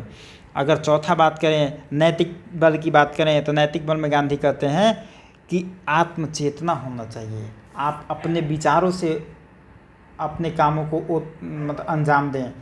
पॉलिटिकल टूल मतलब स्टेट का जो रूल है वो बाद में आएगा, उसके पहले आप चीज़ों को समझने में सक्षम हो और अच्छा बुरा सोचने में आप सक्षम हो। ठीक है। चलिए थोड़ा शॉर्ट में करेंगे, वीडियो काफ़ी लंबा हो जाएगा। तो अब आगे बढ़ते हैं, आगे हम देखते हैं धर्म और संस्कृति के बारे में गांधी का क्या विचार है। देखिए, गांधी कहते हैं कि धर्म को गांधी बहुत ही अच्छा चीज़ मानते हैं, और वाकई में धर्म अच्छा चीज़ है भी। गांधी कहते हैं कि राजनीति में धर्म होना ही चाहिए। धर्म विहीन राजनीति को गांधी अनुचित मानते हैं। मतलब अगर राजनीति को धर्म, इन दोनों को हम मिला के एक ही बार में डिस्कस कर लेते हैं। राजनीति में धर्म को स्वीकार करते हैं। गांधी कहते हैं कि देखिए, इनका मानना है, गांधी का मानना है कि एक धार्मिक व्यक्ति है और एक अधार्मिक व्यक्ति है। मतलब एक धर्म को मानता है, दूसरा नहीं मानता है। तो कोई भी धर्म को मानने वाला व्यक्ति वो इनके मानने के हिसाब से, गांधी के मानने के हिसाब से वो भ्रष्टाचारी नहीं हो सकता है, वो हिंसात्मक नहीं हो सकता है। क्योंकि अगर व्यक्ति धार्मििक होगा तो एक ग्रंथ पढ़ेगा, कुरान पढ़ेगा, बाइबिल पढ़ेगा, या जो कुछ भी अपने कोई और धर्म हो सकता है उसका, जो भी हो अपने धर्म का बुक पढ़ेगा, तो इन सारे बुक में अगर आप देखेंगे तो अहिंसा की बात की गई है, कहीं भी मानवता की बात की गई है। तो इन सारे धर्मों का जो मूल रूप है एक ही है कि आप मानवता पे विश्वास करिए, हिंसा पे विश्वास मत करिए, अहिंसा पे विश्वास करिए। तो जब इन चीज़ों का आदमी अध्ययन करेगा और इसी को मानेगा, देखिए धर्म जो है क्या है, धर्म है, धर्म की एक परिभाषा दी जाती है जो धारण करने योग्य है। मतलब अगर कोई व्यक्ति इसको मानेगा तो इसको धारण करेगा, और धारण करेगा मतलब अपने आप में आत्मसात करेगा। और जब कोई भी व्यक्ति कोई ग्रंथ होगा जैसे गीता, रामायण, महाभारत या कुरान या बाइबिल को जब अपने आप में आत्मसात करेगा तो उसके अकॉर्डिंग उसकी प्रतिक्रिया होगी, वह सोचने और समझने का क्षमता भी उसके अकॉर्डिंग होगा। तो जो व्यक्ति इन ग्रंथों के हिसाब से सोचेगा वो गलत कैसे हो सकता है? बड़ा अच्छा लॉजिक है, बात तो इनका बिल्कुल सही है। तो गांधी यही कहते हैं जो व्यक्ति धार्मिक है वो अपने हिसाब से सोचेगा, धर्म के हिसाब से सोचेगा, गलत नहीं सोचेगा, और वो जो एक्शन लेगा अच्छा होगा, लोगों के हित में होगा, वेलफेयर के लिए होगा, मानवता के लिए होगा। लेकिन जो अधार्मिक व्यक्ति है उसका सोचने का जो नज़रिया होता है वो कुछ और होगा, क्योंकि वो तो धर्म ग्रंथ पढ़ा नहीं है, कुछ किया नहीं है। तो वह आइडियल चीज़ों सोचने के लिए जो एक सोच होनी चाहिए, कोई भी चीज़ों का एनालिसिस करने के लिए जो सोच होनी चाहिए वो यह नहीं होगा उसके पास। और जब यह नहीं होगा तो फिर वह जो आदमी अपने मन के मुताबिक कुछ भी सोचेगा तो यह आदमी भ्रष्टाचारी होगा, यह आदमी हो सकता है कि हिंसात्मक हो, हिंसा पे आबरू होगा। मतलब ये देखिए इसमें डिबेट हो सकता है, बहुत लोग इस बात को नहीं मानते हैं, इसका क्रिटिसिज्म भी होता है कि अब आप अधार्मिक को कैसे मान लेते हैं कि अधार्मिक होगा, धर्म पढ़ने वाला कैसे भ्रष्टाचारी नहीं होगा, ये अलग बात है। लेकिन गांधी का ये थॉट है कि अमूमन जो धार्मिक व्यक्ति होगा वह अच्छा होगा, बुरा होगा, और जब व्यक्ति अच्छा होगा वह राजनीति में आएगा तो वह कानून अच्छा बनाएगा, लोगों के हित में बनाएगा, वेलफेयर के लिए बनाएगा, क्योंकि जो धर्म से जुड़ा होता है वो बुरा नहीं करेगा। आप देखिए जितने लोग कोई भी धर्म के मानने वाले हो, आप एग्जाम्पल ले लीजिए जो बहुत पढ़े लिखे और वास्तव में धार्मिक हो, ये झूठ मूठ के जो मुल्ला मौलाना बन गए हैं और साधु संत बन गए हैं, इनकी हम जिक्र नहीं कर रहे हैं। जो अच्छे पढ़े लिखे स्कॉलर हैं उनकी आप विचारधारा देखिए, आइडियोलॉजी देखें, तो आप हिंदू धर्म के अच्छे आप साधु संत को देखेंगे या मुस्लिम धर्म के जो मौलवी हैं उनको देखेंगे, आपके दोनों के विचारधारा में कोई अंतर नहीं रहेगा, एक धारा प्रवाह दोनों में रहेगा, एक आइडियोलॉजी सेम लगेगा। बस अंतर यही रहेगा कि वो अल्लाह को मानते हैं और ये अपने भगवान शंकर और आराध्य अपने हनुमान को मानते हैं, लेकिन जो उनके विचार देखेंगे दोनों एक ही मिलता है। तो गांधी कहते हैं कि, और वैसे यही गांधी यही बात कहते हैं कि जो धार्मिक लोग होंगे वो राजनीति में आएंगे तो लोगों के हिसाब से सोचेंगे। लेकिन अभी की जो राजनीति हो गई है वो राजनीति में ही धर्म को घुसा रही है। गांधी क्या कहते हैं, राजनीति में धर्म को लाइए, लेकिन उसके पहले उस धर्म को अपने मन में आत्मसात करिए, और उस आत्मसात किए हैं जिस धर्म को, उसके अकॉर्डिंग आप राजनीति में एक्शन लीजिए। लेकिन अभी लोग क्या कर रहा है, मतलब आप यहाँ हैं, आप ये हैं, आपका ये हृदय है, तो इसमें धर्म को आत्मसात करिए, धर्म को आत्मसात करिए और इसके अकॉर्डिंग आप पॉलिसी बनाइए। लेकिन अभी लोग क्या कर रहा है कि ये जो व्यक्ति है, धर्म है, आपका हृदय ये है, तो हृदय में तो बैठाना ही नहीं है धर्म को, दिमाग में बैठाना है धर्म को। दिमाग में धर्म को लाइए और फिर इसको हिंदू मुस्लिम कराइए। तो लोग जो कहता है गांधी राजनीति में धर्म को मानते थे, इसकी लोग समझ अलग कर लेता है, व्याख्या नहीं कर पाता सही से, और इसी के लिए लोग इसका क्रिटिसिज्म करता है। लेकिन अगर एक्चुअल मायने में देखें तो गांधी आपके हृदय परिवर्तन की बात करते हैं, और आपका हृदय परिवर्तन हो जाएगा तो फिर आप तो एक्शन अच्छा ही लेंगे। और देखिए एक बात आपको अब बार बार लग रहा होगा कि गांधी का हर एक्शन हृदय परिवर्तन पे ही क्यों आकर रुक जाता है। देखिए एक इसमें बड़ा अच्छा लॉजिक है। गांधी कहते हैं कि जो मनुष्य होता है, थोड़ा सा आज हम टॉपिक से इधर चल रहे हैं लेकिन बड़ा अच्छा टॉपिक है, आप समझेंगे तो मज़ा आएगा। जो मनुष्य होता है मनुष्य छोड़िए, पहले हम बालक को देख लेते हैं। तो बच्चा जो जन्म लेता है, बच्चा के बारे में आपने सुना होगा कि यह भगवान का रूप होता है। अमूमन आदमी बोलता है कि बच्चा है, झूठ नहीं बोलेगा, भगवान का रूप होता है। क्यों बोला जाता है इसको? इसके गांधी भी यही बात कहते हैं। गांधी देखिए, कुछ अलग बात गांधी नहीं कहते हैं, जो हमारे सोसाइटी में होती है उसी चीज़ को गांधी अपने स्तर से व्याख्या करेंगे। तो बच्चा जो है भगवान का रूप है, और गांधी कहेंगे कि भगवान का रूप जब बच्चा है तो यही तो बच्चा आगे चल के मनुष्य बनेगा। यही बच्चा आगे चलेगा तो यह लड़का बनेगा या लड़की बनेगा, या अभी के कंटेक्स्ट में आप बात कर रहे हैं तो ट्रांसजेंडर बनेगा। यह बच्चा ही तो आगे बनेगा। तो यह तो भगवान का रूप है। तो भगवान का जब रूप है, और ये सबको पता है कि बच्चे झूठ नहीं बोलते हैं, तो ऐसा थोड़े कि कुछ बच्चे झूठ बोलते हैं कुछ बच्चे नहीं बोलते हैं। सारे ही बच्चे झूठ नहीं बोलते हैं। आप भी बच्चा में झूठ नहीं बोलते होंगे, भले आप बोलते होंगे अलग बात है। तो सारे ही बच्चे मतलब बचपना में झूठ नहीं बोलते हैं, मतलब सारे ही भगवान के रूप हैं। तो ऐसा क्यों होता है कि जो बचपना में भगवान के रूप होते हैं, यह एक अच्छा काम करते हैं, आइडियल फेज में रहते हैं, लेकिन जब ये बड़े होते हैं तो यह कोई अपराधी बन जाता है, कोई साइंटिस्ट बन जाता है, कोई गनर बन जाता है, कोई शूटर बन जाता है। ऐसा क्यों होता है? गांधी इसको कहते हैं ये परवरिश का दोष है। क्या हो रहा है? गांधी इसको कहते हैं यह परवरिश का दोष है। हम जिस सोसाइटी में रहते हैं, उसको जिस सोसाइटी में हम रखते हैं, जैसे उसका हम मतलब पालन पोषण करते हैं, जैसे हम उसको शिक्षा देते हैं, बच्चा उसी तरीके से होता है। गांधी कहते हैं कि बच्चा तो मानव रूप से, मनुष्य जो है मूलतः भगवान का रूप है। मतलब इसका जो पैदा होता है कोई भी व्यक्ति, तो वह एक आइडियल फेज में होता है, उसका हृदय एकदम निश्चल होता है, पापों से मुक्त होता है। लेकिन हम जैसे जैसे परवरिश में उसको रखते हैं, उसी हिसाब से वो व्यक्ति बदलते जाता है, और उसके जो हृदय है, जो हम बता रहे थे यहाँ पे हृदय है, उस पर पापों की मैल जम जाती है। आप सुनते होंगे, लोग हमेशा कहता होगा कि बहुत पापी आदमी है, उसका मतलब हृदय बड़ा काला है, काला हृदय का आदमी है। अमूमन आदमी बोल देता है इस चीज़ को कि काला दिल वाला आदमी है। देखिए, यह सब चीज़ों को आप रिलेट करेंगे तो आपको लगेगा कि हम अमूमन जो चीज़ें सुनते हैं कहीं ना कहीं उसका मतलब है। लोग कहता है काला दिल होगा तुम्हारा, बहुत ख़राब सोचते हो। इसका मतलब क्या है?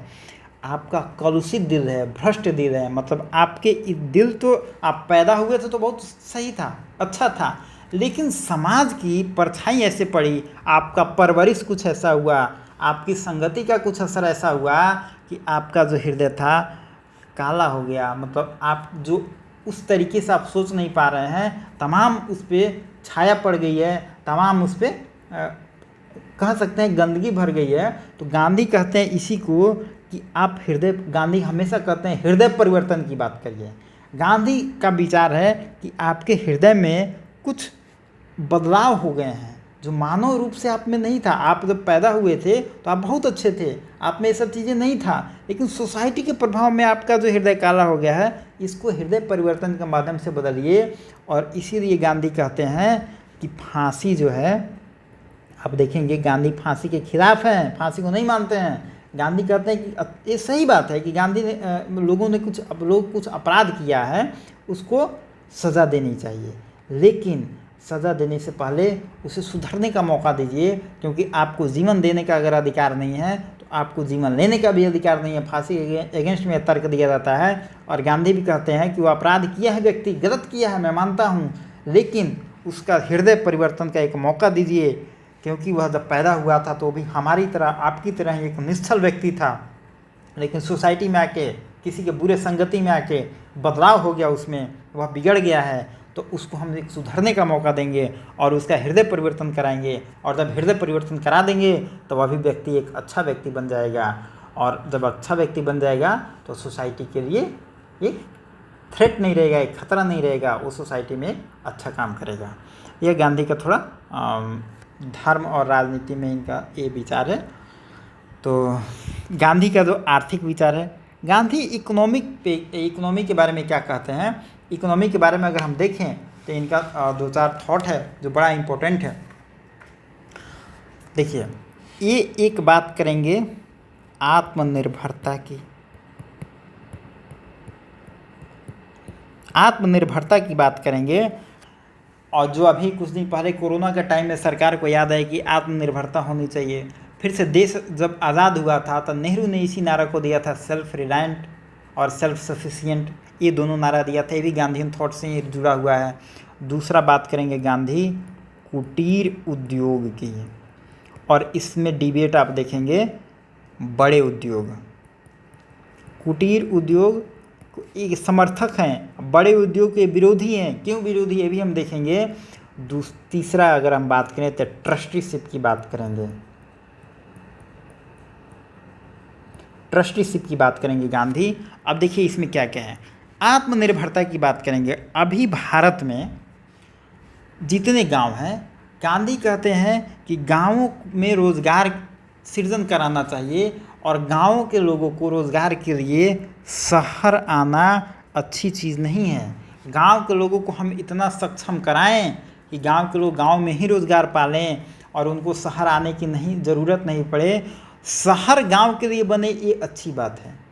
गांव अपनी रोजी रोटी के लिए शहर आए, ये अच्छी चीज़ नहीं है। क्योंकि गांव के लोग जब शहर में आते हैं तो इससे बहुत सारी समस्या होती है। जैसे आप देखेंगे जितने स्लम बनते हैं, यह गांव के लोग आते हैं और झुग्गी झोपड़ी में रहते हैं। उनके लिए कोई आलीशान बिल्डिंग और सोसाइटी तो बनता नहीं है।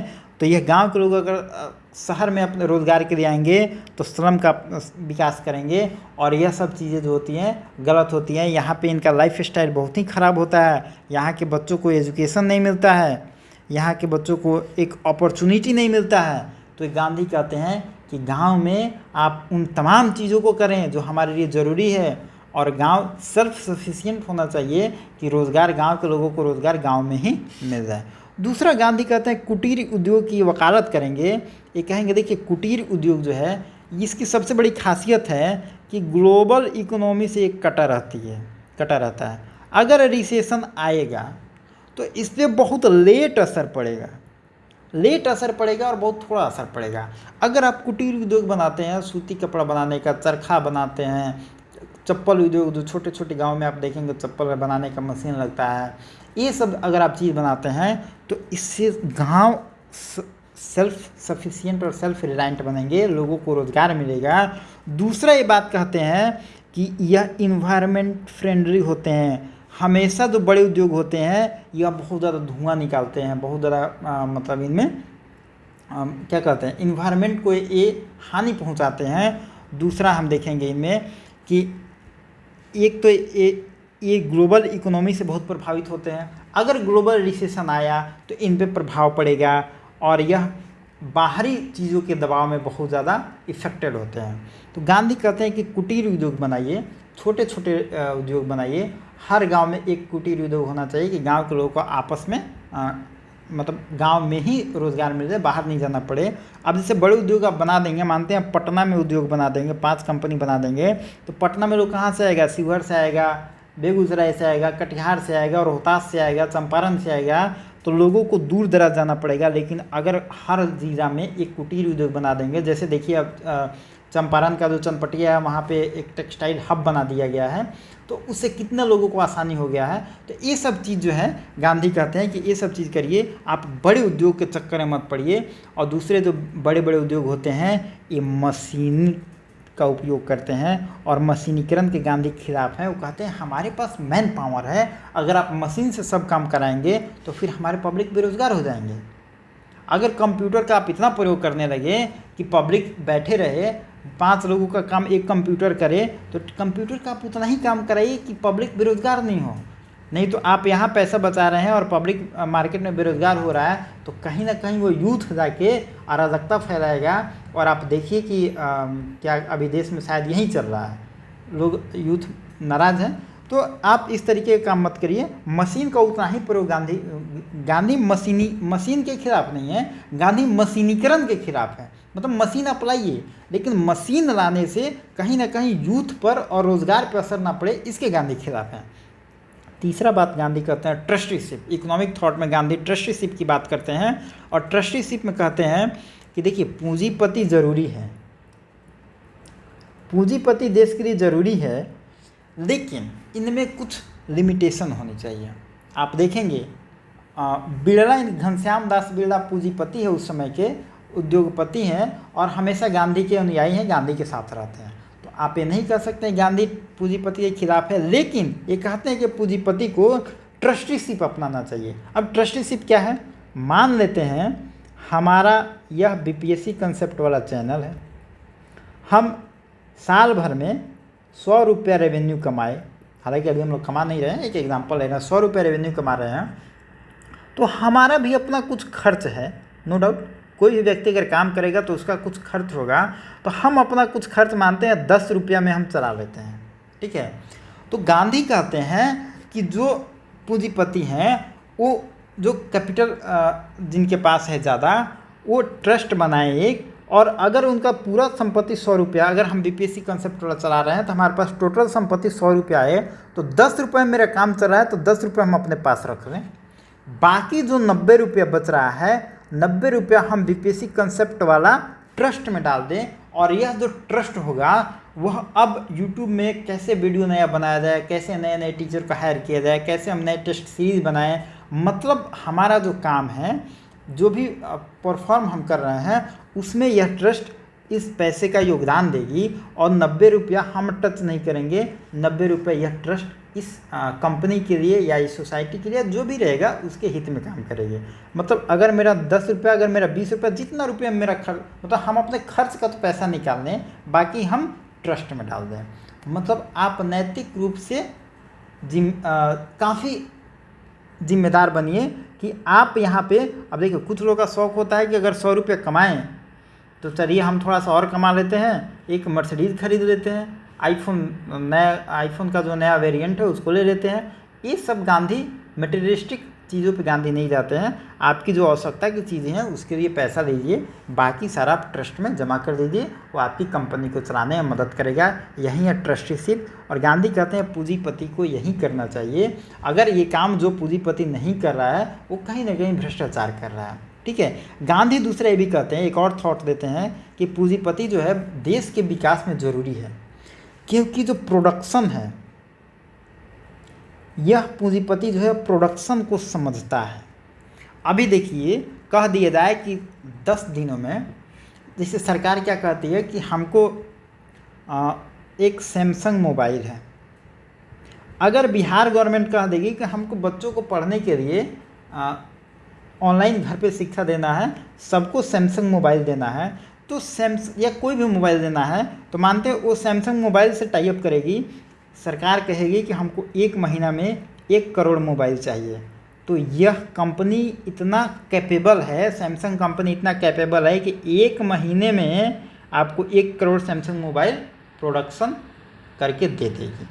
अगर मानते हैं कि पूंजीपति नहीं है, कंपनियां नहीं हैं, और सरकार को ऐसा कुछ एक्शन लाना हो, कुछ योजना लाना हो, तो शायद प्रोडक्शन करेगा कौन? तो गांधी यही कहते हैं कि प्रोडक्शन करने के लिए पूंजीपति ज़रूरी है, इनका होना बहुत ज़रूरी है, ये विकास के लिए बहुत ज़रूरी है। लेकिन यह ट्रस्टीशिप अपनाए, नहीं तो विकास में सबसे बड़े बाधक यही बन जाते हैं, ठीक है। मतलब जैसे फंडामेंटल राइट ज़रूरी है, लेकिन फंडामेंटल राइट के साथ साथ आपको फंडामेंटल ड्यूटी भी जानना ज़रूरी होता है। जैसे आपका फंडामेंटल राइट है कि आप कहीं भी खड़ा होकर स्पीच दे सकते हैं, आपको इतना जान गए, लेकिन आपका कुछ ड्यूटी भी तो बनता है, कहाँ पे खड़ा होना है, कहाँ पे नहीं खड़ा होना है। तो फंडामेंटल राइट और फंडामेंटल ड्यूटी जैसे एक दूसरे को परिभाषित करते हैं और दोनों एक दूसरे के पूरक हैं, यह सुप्रीम कोर्ट कहता है, वैसे ही जो पूंजीपति है देश के विकास में एक ज़रूरी है उनका रहना, लेकिन इनके ज़रूरी रहने के लिए इनको ट्रस्टीशिप अपनाना भी ज़रूरी है। अगर ये नहीं अपनाते हैं तो यही देश के विकास में बाधक बन जाते हैं, ठीक है। अगर 100 रुपये के मालिक यहीं बन जाएंगे तो फिर यहीं मर्सिडीज़ पे घूमेंगे, यहीं आईफोन चलाएंगे, यहीं फ्लाइट पे घूमेंगे, फिर इनका जो पैसा है वो पब्लिक तक, जो ज़रूरतमंद है, वेलफेयर में हो नहीं पाएगा, ठीक है।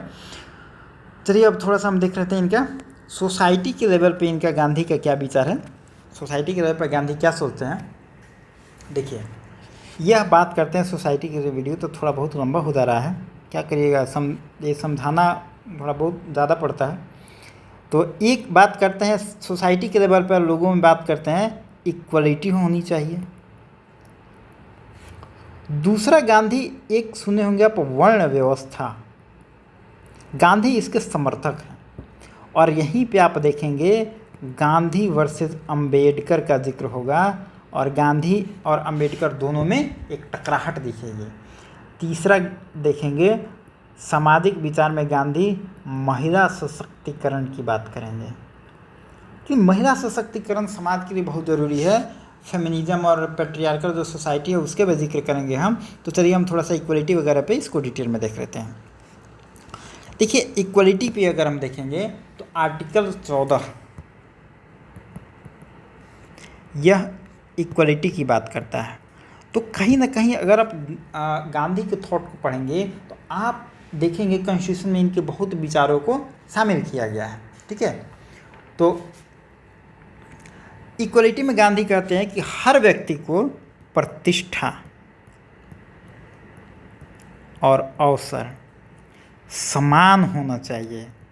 और आप प्रियम्बल में देखेंगे तो प्रतिष्ठा और अवसर की समानता, समता, ये दोनों चीज़ प्रियम्बल में आपको मिलेगा। मतलब गांधी का जो थॉट है वो इतना अभी भी लोकप्रिय है कि प्रियम्बल में, डीपीएसटी में, फंडामेंटल राइट में और बहुत सारे आर्टिकल में आपको इनके थॉट देखने को मिलेगा। तो इक्वलिटी में गांधी बिलीव रखते हैं कि हर व्यक्ति को आप बराबर समझिए, किसी को ऊंच और नीच के मामले में मत समझिए। और प्रतिष्ठा और अवसर की समता, मतलब जो ब्राह्मण हो, क्षत्रिय हो, वैश्य हो, शूद्र हो, पुरुष हो, महिला हो, ट्रांसजेंडर हो, सभी के लिए बराबर हो। और इस चीज़ को हमेशा सुप्रीम कोर्ट या हाई कोर्ट जब भी अपना जजमेंट देता है तो इस कोर्ट को हमेशा मतलब अपने जजमेंट में उसको लिखता है। दूसरा, अगर वर्ण व्यवस्था की बात करें तो गांधी वर्ण व्यवस्था को मानते हैं। देखिए, अब वर्ण व्यवस्था वो नहीं है जो जन्म से आधारित हो। एक होता है जन्म से, एक होता है कर्म से। तो जन्म वाला है उसको गांधी नहीं मानते हैं। इसका जन्म का क्या मतलब है कि जो पंडित का बेटा होगा वो पंडित ही बनेगा, यह जन्मजात वर्ण व्यवस्था हो गया। जो बढ़ई का बेटा हो वो लकड़ी का काम करेगा, वो जन्मजात वर्ण व्यवस्था हो। लेकिन गांधी कर्म वाले मानते हैं। गांधी का मानना है कि अगर कोई व्यक्ति, मानते हैं कोई पंडित का काम कर रहा हो तो पंडित वर्ग में आएगा, जो बढ़ई का काम कर रहा हो वो बढ़ई वर्ग में आएगा। उनका मानना ये बिल्कुल नहीं है कि आप किस जन्म से आप क्या थे, वो कर्म को मानते हैं कि आप जो काम कर रहे हैं उस हिसाब से आपका वर्ण दिया जाएगा। तो इस चीज़ में लोग कंफ्यूज रहता है कि गांधी वर्ण व्यवस्था को मानते हैं, लेकिन गांधी जन्म से वर्ण व्यवस्था को नहीं मानते हैं। गांधी कर्म वाले व्यवस्था को मानते हैं। आप कर्म से जो काम कर रहे हैं उस चीज़ों को मानते हैं। लेकिन ब्राह्मण, क्षत्रिय, वैश्य, शूद्र, अगर इन चारों की हम बात करें तो चारों में गांधी प्रतिष्ठा और अवसर की समता को देखते हैं और चारों को इक्वल नज़रिए से देखते हैं। हालांकि इसमें किसी को भी, यहाँ तक महिला और पुरुष को भी आप ऐड कर सकते हैं, गांधी किसी के प्रति द्वेष भावना नहीं रखते हैं। ब्राह्मण, क्षत्रिय, वैश्य, शूद्र सबको एक नज़रिए से देखते हैं। बस अंतर इनका मानना यही है कि यह जन्म वाले नहीं, एक कर्म वाले, कर्म से मानते हैं कि आप जो काम करेंगे उस हिसाब से आपका वर्ण का नाम दिया जाएगा। अगर हम तीसरा बात करें, थोड़ा सा देख लेते हैं इसमें। अब महिला सशक्तिकरण। देखिए, महिला सशक्तिकरण के बारे में एक चीज़ यहाँ पे छूट गया। गांधी देखेंगे, हाँ, अम्बेडकर वाला जिक्र छूट गया। देखिए, गांधी और अम्बेडकर में यहीं पे थोड़ा सा डिबेट हो जाएगा। यहाँ पे मान लेते हैं अम्बेडकर है, यहाँ पे मान लेते हैं गांधी हैं। तो समाज इस तरीके से है।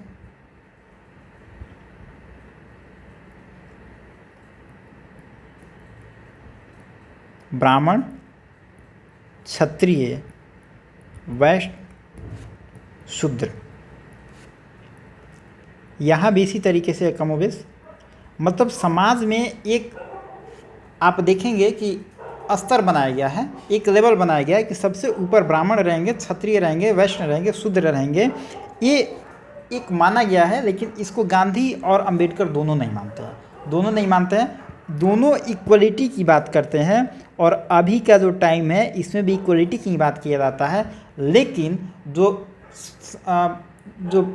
पैट्रियार्कल सोसाइटी है वह इस चीज़ को मानता है। पुराने अगर एंशियंट वगैरह पढ़ेंगे, गुप्ता पीरियड चाहे और एंशियंट में अगर आप देखेंगे तो इस चीज़ को माना जाता है। लेकिन मॉडर्न फेज में ये सब चीज़ें आउटडेटेड हो गई हैं, अभी सब नहीं माना जाता है। लेकिन गांधी और अंबेडकर में इसी चीज़ को लेकर थोड़ा सा डिबेट है। अंबेडकर कहते हैं कि इसको नहीं मानना चाहिए, गांधी भी कहते हैं नहीं मानना चाहिए, दोनों कहते हैं नहीं मानना चाहिए।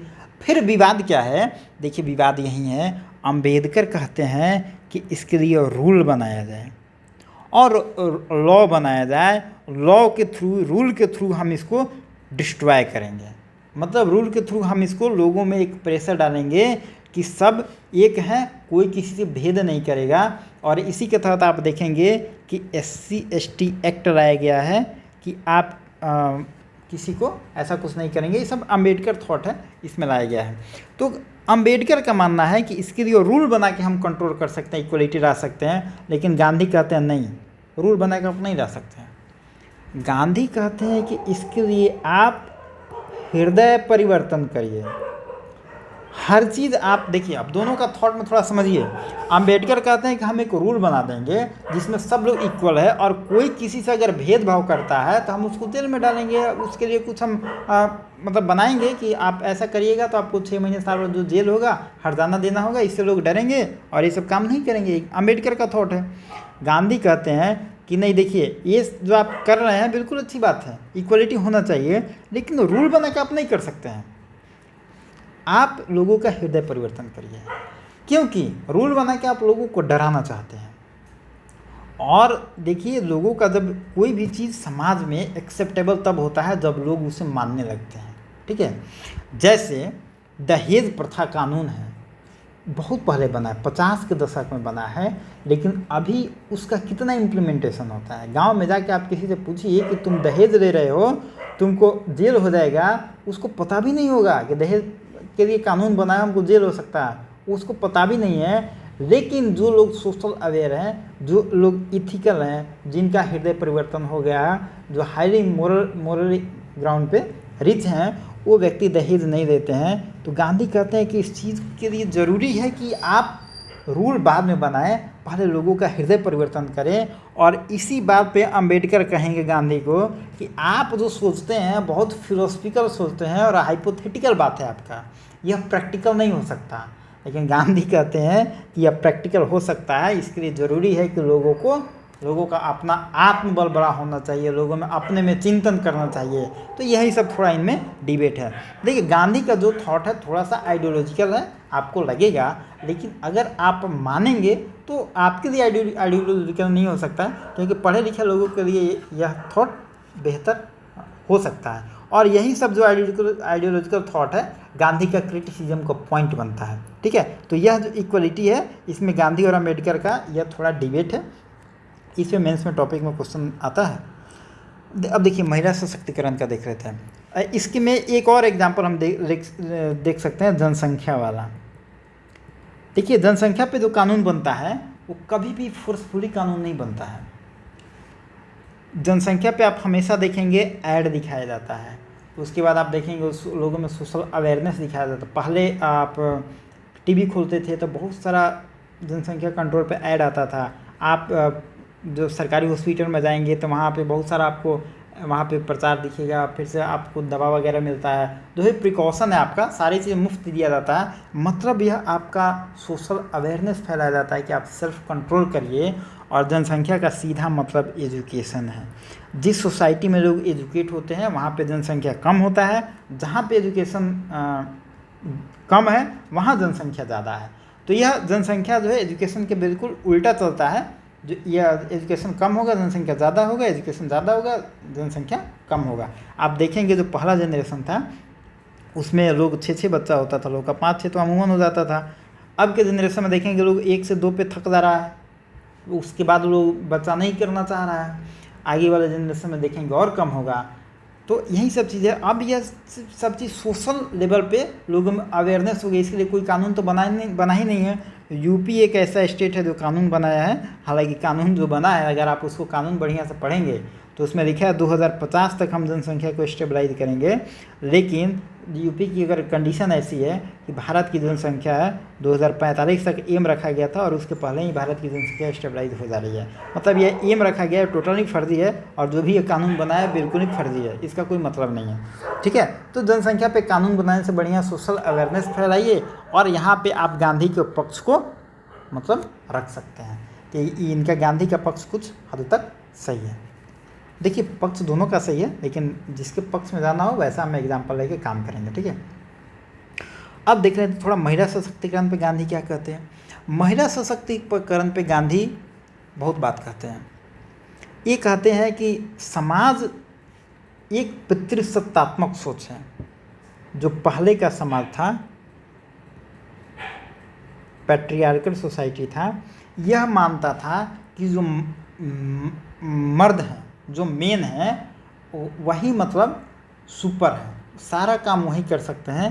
फीमेल है वो सबॉर्डिनेट के रूप में है, उनसे सारा काम नहीं हो सकता है, मतलब सुपीरियर कह सकते हैं। यह मेल को सुपीरियर मानता है। ठीक है, इसी के विपक्ष में एक जो आपका चला आंदोलन, उसको कहते हैं फेमिनिज्म। फेमिनिज्म कहता है कि महिलाएं किसी से कम थोड़े हैं, महिलाओं को भी बराबर अधिकार है। तो यह महिलाओं को बराबर अधिकार देने के लिए यह टर्म आया। और कुछ लोग आप जैसे देखेंगे जेएनयू में इसका बहुत आपको प्रभाव मिलेगा, डीयू में भी इसका प्रभाव मिलेगा। तो बहुत सारे हैदराबाद यूनिवर्सिटी, ये सारी यूनिवर्सिटी में फेमिनिज्म वगैरह का प्रभाव ज़्यादा देखने को मिलेगा। और देखिए फेमिनिज्म का मतलब मूल जो रूप है बहुत अच्छा है। यह कहता है कि महिला पुरुष से कम नहीं है, यह शुरुआत में इक्वलिटी की बात करता है, यहाँ तक ठीक है। लेकिन जब यह आंदोलन पीक पे जाता है तो यह फीमेल ईगो की बात करने लगता है, जो यह मेल ईगो की बात करता है। उसी कुछ कंटेक्स्ट में फेमिनिज्म चल जाता है। जब अपने पीक पे जाता है तो गांधी कहते हैं यह दोनों खराब है। गांधी इन दोनों को नहीं मानते हैं। गांधी कहते हैं इक्वलिटी जब हम ला रहे हैं, जब हम इक्वलिटी की बात कर रहे हैं जो हमारे आर्टिकल 14 में लिखा गया है, तो भाई तुम पेट्रियार्की की और फेमिनिज्म की बात ही क्यों कर रहे हो, कोई मतलब ही नहीं है। तो बहुत फेमिनिज्म जो एक्टिविस्ट हैं, लीडर हैं, चाहे जो फेमिनिज्म लड़कियां होती हैं खास करके, वहाँ देखेंगे तो कहेंगे कि गांधी को नहीं मानते हैं, गांधी के क्रिटिसिज्म करती है वहाँ पे, क्योंकि गांधी इनको नहीं मानते हैं। तो गांधी फेमिनिज्म को नहीं मानते हैं तो गांधी तो इनको भी नहीं मानते हैं। गांधी तो इक्वलिटी को मानते हैं, और जब हम इक्वलिटी को मानते हैं, चाहे कोई भी इक्वलिटी को मानते हैं, तो वहाँ पे ना मेन ईगो होगा ना फीमेल ईगो होगा, कोई सुपीरियर नहीं होगा, दोनों बराबर होगा। तो फिर कोई विचारधारा ही नहीं होगा, कोई आइडियोलॉजी ही नहीं होगा। जब सब कोई बराबर है तो क्या आइडियोलॉजी। तो गांधी महिला सशक्तिकरण में कहते हैं आप सबसे पहले ज़रूरी टर्म है कि आप इक्वलिटी मानिए, महिला और पुरुष दोनों को इक्वल मानिए। दूसरा बात ये कहते हैं कि महिलाओं को ज़रूरी है कि स्वावलंबी बने। जब तक महिलाएं अपना नौकरी नहीं करेगी तब तक उनके पास पैसा नहीं होगा, और जब तक उनके पास पैसा नहीं होगा तब तक वो पुरुष पे डिपेंडेंट रहेंगी, और जब तक पुरुष पे डिपेंडेंट रहेंगी तब तक उनका शोषण होते रहेगा। मतलब आपको अगर फेमिनिज्म लाना है, आप इस विचारधारा में बिलीव रखते हैं, तो आपको एजुकेशन चाहिए, उसके बाद एक जॉब चाहिए, उसके बाद आपको कुछ सैलरी चाहिए, रुपया चाहिए। अगर आपके पास ये सब चीज़ें आ गई तो आप आत्मनिर्भर बन गए, आप स्वावलंबी बन गए। जो आप स्वावलंबी बन गए तो फिर आप क्यों किसी पे डिपेंडेंट रहिएगा। तो गांधी कहते हैं कि महिलाओं को सबसे पहले आप आत्मनिर्भर करिए, उसको नौकरी दीजिए, उसके हाथ में पैसा दीजिए, कि उसको पुरुषों पर निर्भरता कम करिए। और जब निर्भरता कम होगी तब फिर वो अपने फ्रीडम की बात करेगी, फिर वो अपने अधिकार की बात करेगी। और जब अधिकार की बात करेगी तब कहीं ना कहीं एक मतलब सोसाइटी इक्वल होगा, क्योंकि अधिकार पुरुष का थोड़े ही है, अधिकार उतना ही महिलाओं का है जितना कि पुरुषों का है। ठीक है, हालांकि यह जो टॉपिक है इस पर बहुत पुरुषों का इस पर खास विरोध होता है, क्योंकि यह पुरुषों के हक छीनने की बात होती है और महिलाओं का हक देने की बात होती है। तो यही सब बात है। तो ये हो गया, अब महिला शिक्षा हो गया, महिला सशक्तिकरण। अब देखते हैं एजुकेशन पे गांधी का क्या विचार है। देखिए, अगर हम एजुकेशन की बात करें तो गांधी कुछ बात करते हैं जो अभी आप देखेंगे तो शिक्षा में जोड़ा गया है, जैसे 7 से 14 साल तक के बच्चों को मुफ्त शिक्षा। अभी कॉन्स्टिट्यूशन में 6 से 14 लिखा गया है, लेकिन गांधी 7 से 14 की बात करते हैं। दूसरा, हस्तशिल्प की बात करते हैं। तीसरा, ये बात करते हैं मातृभाषा की, लैंग्वेज क्या होना चाहिए पढ़ाई में। और लास्ट में बात करते हैं फिर महिला शिक्षा की। देखिए, महिलाओं पर गांधी का बहुत जोर है, तो खासकर जो महिलाएं हैं, जो लड़कियां हैं, उनको तो गांधी से प्यार हो ही जाना चाहिए। गांधी का विचार इतना है कि वो पुरुषों का हक छीन के महिलाओं को दे रहे हैं, तो महिला तो कम से कम ज़्यादा ही गांधी को मानना चाहिए। चलिए, वो अलग बात है। बड़ा ये अच्छा टॉपिक है, इसको मैं डिस्कस करेंगे। पहले हम थोड़ा ये देख लेते हैं। गांधी कहते हैं कि हर बच्चा को 7 से 14 साल तक निःशुल्क शिक्षा देनी चाहिए, क्योंकि शिक्षा जो है आगे मिले या ना मिले, कम से कम बुनियादी शिक्षा बच्चों को मिले, और बुनियादी शिक्षा निःशुल्क होनी चाहिए। जो अभी आप संविधान में देखेंगे तो 6 से 14 लिखा गया, लेकिन गांधी 7 से 14 मानते हैं, क्योंकि उस समय थोड़ा सा पढ़ाई लेट से स्टार्ट होता था। ठीक है, देखिए थोड़ा सा पीछे में आवाज़ आ रहा है कुत्ता का, लेकिन अब क्या करिएगा, मजबूरी हो, थोड़ा सा इग्नोर करिए उसको। और इसमें मेल और फीमेल विरोध, मतलब किसी में ये इग्नोर नहीं करते हैं। गांधी का मानना है कि मेल और फीमेल दोनों को बराबर शिक्षा मिलनी चाहिए। और सिलेबस क्या होना चाहिए, गांधी कहते हैं सिलेबस में आप उस चीज़ को ऐड करिए जो हस्तशिल्प हो, मतलब हाथ से जो बनाने की कला हो, और व्यवहारिक जो आपके परंपरा में आती हो, जैसे सूती कातना उस समय चलता था, गांधी कहते हैं उस उतने परिप्रेक्ष्य में, जैसे चरखा चलाना, मतलब जो व्यवहारिक चीज़ें हैं वो सब चीज़ें आनी चाहिए आपके शिक्षा में। कि बच्चा अगर बुनियादी शिक्षा लेके निकले, जैसे आप अपने गार्जियन के मुंह से सुने होंगे कि हम लोग पढ़ते थे, तो आपके पापा चाचा जो भी पढ़े होंगे बुनियादी स्कूल में, उसमें बुनियादी स्कूल चलता था 8वां 10वां तक, तो वो उनसे सुने होंगे आप कि हम लोग पढ़ते थे तो बुनियादी शिक्षा बताई जाती थी कि आप पढ़ाई के साथ साथ और सब चीज़ों में डेवलप हो, खेती कराई जाती थी। उसमें स्कूल के अंदर में आप देखेंगे गार्डन होता था, गार्डन में टीचर बच्चों से खेती करवाता था, और ये सब सूती का कैसे काटा जाता है, ये सब थोड़ा बहुत पहले के जो गार्जियन है उन अपने एजुकेशन टाइम में उन लोगों ने सरकारी स्कूल में ये सब चीज़ें देखा होगा। तो आप गार्जियन के मुँह से, चाहे बूढ़े लोगों से हमेशा सुनते होंगे कि हम लोग बुनियादी एजुकेशन लिए हैं। मतलब यही है कि पढ़ाई के साथ साथ आप इन सब चीज़ों की शिक्षा लिए हैं और सीखे हैं। लेकिन आजकल क्या हो गया है कि बस पढ़ाई हो गया है, बुनियादी शिक्षा नहीं हो गया है। तीसरा, गांधी बात करते हैं कि लैंग्वेज क्या होना चाहिए। वो कहते हैं बच्चा जिस भाषा में पला बढ़ा है, सीखा है, उसी भाषा में उसको शिक्षा दीजिए। क्योंकि अगर जो लड़का बचपन से हिंदी बोल रहा है, उसको अगर हम स्कूल में आकर अंग्रेजी सिखाते हैं तो उसको कुछ दिन तक 1-2 साल उसको लैंग्वेज सीखने में ही लग जाएगा, और लैंग्वेज सीखेगा तब तक उसका बेस कमज़ोर हो जाता है। इसलिए वो कहते हैं कि अगर लड़का हिंदी पढ़ रहा है, हिंदी में जानता है, तो उसको हिंदी में ही पढ़ाइए, सिखाइए, और बाद में वो जब हायर एजुकेशन में जाएगा तो इंग्लिश फ्रेंच जो होगा समझ लेगा, पढ़ लेगा। यह तो एक लैंग्वेज है, और इंग्लिश फ्रेंच ये सब लैंग्वेज एक मतलब एजुकेशन नहीं है, ये एजुकेशन का यह एक लैंग्वेज है। और इसी को देखिए, इंग्लिश जो एक लैंग्वेज है और हिंदी एक लैंग्वेज है, यह कोई एजुकेशन में नहीं आता है, यह सीखने की एक टूल में आता है। और आजकल पूरा फोकस इस टूल पे ही हो गया है कि आदमी को इंग्लिश बोलना और इंग्लिश समझना आना चाहिए। हालांकि इंग्लिश बोलने वाला व्यक्ति ज़रूरी नहीं कि बहुत ही क्वालिफाइड होता है, और हिंदी बोलने वाला या संस्कृत बोलने वाला क्वालिफाइड नहीं होता है। तो ऐसा नहीं है, आप उसको शुरुआत में हिंदी में ही समझाइए, और बाद में हायर एजुकेशन में जो मन करेगा अपना भाषा ले लेगा। ठीक है, तो गांधी कहते हैं कि मातृभाषा में ही शिक्षा दीजिए। और चौथा बात, हाँ, ये इसमें मातृभाषा में एक और बात कहते हैं गांधी जी कि नहीं, इसमें अगर डिग्री की बात करें, बच्चों को अगर डिग्री मिलता है तो गांधी कहते हैं कि बच्चों को डिग्री दीजिए। डिग्री देने का मतलब ये नहीं कि आप उसको 10th पास करा दिए, 10th पास हो गया लड़का, 98% नंबर लाया है, लेकिन उसके पास कोई नॉलेज ही नहीं है, उसका व्यक्तित्व का निर्माण नहीं है, उसका जो पर्सनालिटी डेवलप नहीं हो पाया है, वो एक नागरिक नहीं बन पाया है, एक जिम्मेदार व्यक्ति नहीं बन पाया है, तो वह जो आप 98% नंबर दिए कोई बेकार का नंबर है।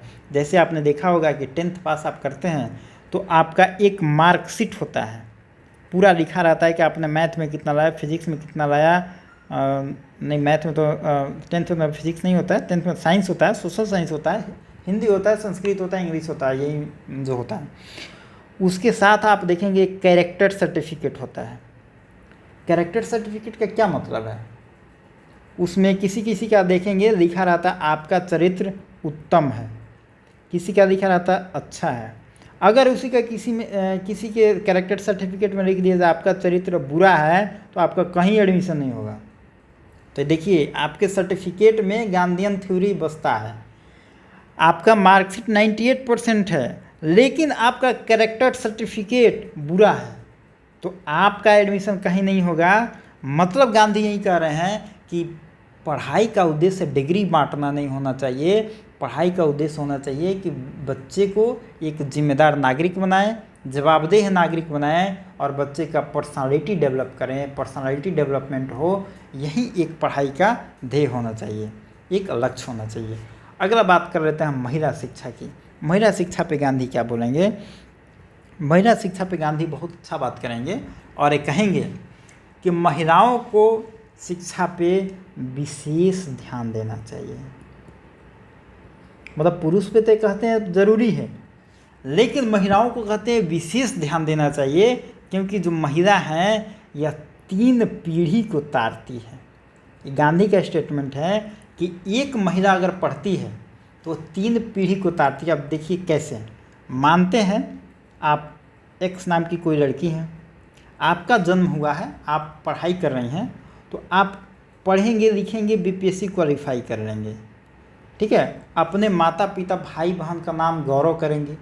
तो पहला पीढ़ी तो ये हुआ आपका फैमिली। कौन फैमिली हुआ? आपके माता पिता। दूसरा आपका कहीं शादी होगा, उसके बाद आपका कहीं शादी होगा तो आपका जिस घर में शादी होगा उस घर में आप जाएंगी तो आप देखेंगे कि गांव, आप अगर एसडीएम बन गई हैं तो आप जहां जाएंगी वहां पे आपका इज्जत बढ़ेगा और आप उस घर की शोभा को बढ़ाएंगी। तो सेकंड फैमिली हो गया आपके हस्बैंड का, ठीक है। अब देखिए तीसरा क्या होगा? तीसरा होगा कि आप एसडीएम बन गई हैं, आप वेल एजुकेटेड हैं, आप एक सक्षम हैं, आपका जो बच्चा होगा, आपकी जो बच्ची होगी, उसको आप बेहतर एजुकेशन देंगे। आप जब उसको बेहतर एजुकेशन देंगे तो वो भी अगले जनरेशन को शिक्षा देगा। मतलब आपका पहला जनरेशन ये हुआ आपके माता पिता वाला फैमिली, दूसरा जनरेशन आपके हस्बैंड वाला फैमिली और तीसरा जनरेशन आपके बच्चे होंगे। तो गांधी कहते हैं कि अगर एक महिला को आप पढ़ाते हैं, साक्षर बनाते हैं, तो वह 3 पीढ़ी को साक्षर करती है और उसका जो मान सम्मान प्रतिष्ठा है 3 पीढ़ी तक बढ़ता है। लेकिन अब इसका उल्टा भी है, अगर एक औरत को नहीं पढ़ाते हैं तो वह 3 पीढ़ी बर्बाद कर देगी। इसका ये भी तो मतलब निकल रहा है ना। तो इसीलिए गांधी कहते हैं कि महिलाओं को पढ़ाने पे विशेष ध्यान देना चाहिए और महिला शिक्षा पर गांधी मतलब ज़्यादा ध्यान देते हैं। अब देखिए आप पुरुषों का बगल में देख लीजिए, मानते हैं कोई पुरुष वाई है, यह खूब पढ़ा लिखा एसडीएम बन गया, यह क्या करेगा? इसका पहला फैमिली हो गया माता पिता वाला, पूरा मान प्रतिष्ठा बढ़ाएगा पहला फैमिली में। दूसरा इसका जनरेशन क्या होगा? इसके बच्चे होंगे, बच्चों को पढ़ाएगा, ये 2 फैमिली तक पढ़ाएगा। अब ये तो कहीं जा नहीं रहा है ना। अब घर जमाई बनेगा तो नहीं कहीं जाके, घर जमाई बनता तो वहाँ भी क्या था, ये नॉर्थ ईस्ट में परंपरा है। तो नॉर्थ ईस्ट में अगर आप देखेंगे तो वहाँ भी इक्वलिटी है इस चीज़ में, लेकिन यहाँ पे हम लोगों का जो कल्चर है वहाँ पे घर जमाई सिस्टम नहीं है। तो वहाँ पे अगर आप मेल को पढ़ाते हैं तो मेल 2 पीढ़ी को तारता है, उत्थान करता है। लेकिन अगर आप फीमेल को पढ़ाते हैं तो फीमेल 3 पीढ़ी का उत्थान करती है। तो गांधी कहते हैं कि फीमेल एजुकेशन पे बहुत ज़्यादा फोकस देना चाहिए और एक महिला पढ़ती है तो बहुत ज़्यादा, देखिए एक पुरुष पढ़ता है तो पढ़े तो हो सकता है कि वो बाहर से ऑफिस से आए, ड्यूटी से आए, वो अपने बच्चों को पढ़ाने में ध्यान उतना नहीं दे पाए। ये प्रैक्टिकल चीज़ है, नहीं दे पाता है, क्योंकि बाहर का सोसाइटी भी होता है, देखना होता है, टाइम नहीं मिल पाता है, और थोड़ा सा एक आत्मीय संबंध भी जितने बढ़िया से महिलाओं का बच्चों के साथ होता है, पुरुषों का नहीं हो पाता है। तो ये बहुत सारे फैक्टर हैं। एक पुरुष अपने बच्चों को ज़्यादा नहीं पढ़ा सकता है, लेकिन एक महिला अगर पढ़ी लिखी है तो वह अपने बच्चों का केयर बड़े अच्छे तरीके से करती है। तो इसलिए गांधी कहते हैं कि फीमेल एजुकेशन पे उनका विशेष ध्यान होना चाहिए। ठीक है, तो यही से बात है, और इसीलिए जब महिला पढ़ेगी तो देश का उत्थान होगा। और इसी के लिए आप देखेंगे जो नारा चला था महिलाओं के लिए, क्या नारा था, बेटी पढ़ाओ बेटी बचाओ, बेटी पढ़ाओ बेटी बचाओ जो नारा है, इसमें कहीं ना कहीं गांधी का जिक्र मिलता है आपको। देखिए, तो जो भी आप देखेंगे करंट कंटेक्स्ट में कहीं ना कहीं गांधी का रोल बहुत बड़ा हो जाता है। ये हो गया। देखिए वीडियो बहुत लंबा हो जा रहा है, लेकिन क्या करेंगे, शॉर्ट करेंगे तो मज़ा नहीं आएगा। देखिए इन्वायरमेंट पे गांधी के थोड़ा विचार देख लेते हैं। इन्वायरमेंट पे गांधी का विचार है, गांधी कहते हैं कि 2-3 इस पर हम बात करेंगे, जीव हत्या की बात करेंगे, दूसरा हम वन की बात करेंगे, फॉरेस्ट की बात करेंगे, और तीसरा बात करेंगे पर्यावरण संसाधन की बात करेंगे। देखिए जीव हत्या के बारे में गांधी कहते हैं कि सभी जो जीव हैं वो भगवान के बनाए हुए हैं, तो आप उसके महत्व को मार के क्यों ख़त्म कर रहे हैं। सभी प्राणियों में जीवन है और उसको बनाया है भगवान ने, तो आप उनकी रक्षा करिए, आप हिंसा मत करिए। मतलब अगर आप प्राणियों का हिंसा कर रहे हैं, किसी जानवर को मार रहे हैं, तो कहीं ना कहीं आप भगवान का अपमान कर रहे हैं। गांधी कहते हैं कि आप जीव हत्या मत करिए, मतलब आप मांसाहारी मत होइए, आप शाकाहारी हो जाइए।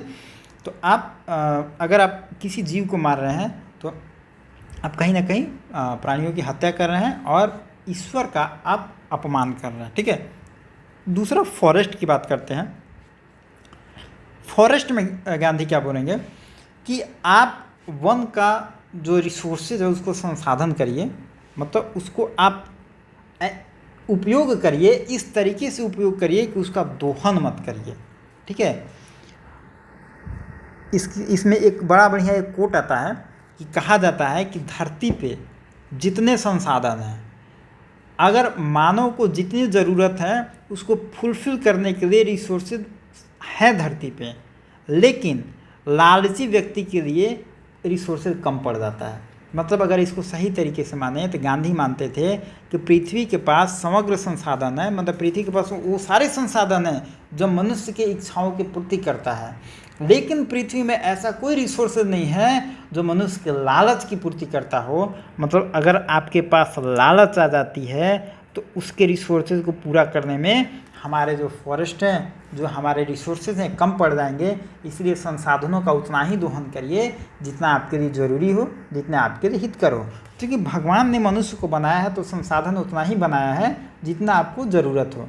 देखेंगे कुछ लोग संसाधनों का बहुत ज़्यादा उपयोग कर लेता है, तो वहीं दोहन होता है, आप दोहन मत करिए। तो यह जो कोटेशन अभी मैंने बताया, या कई बार एग्जाम में पूछा गया, आप इसको थोड़ा सा याद रखेंगे। तीसरा अगर हम बात करें तो पर्यावरण संसाधन पे अभी देखेंगे सस्टेनेबल डेवलपमेंट की बात होती है।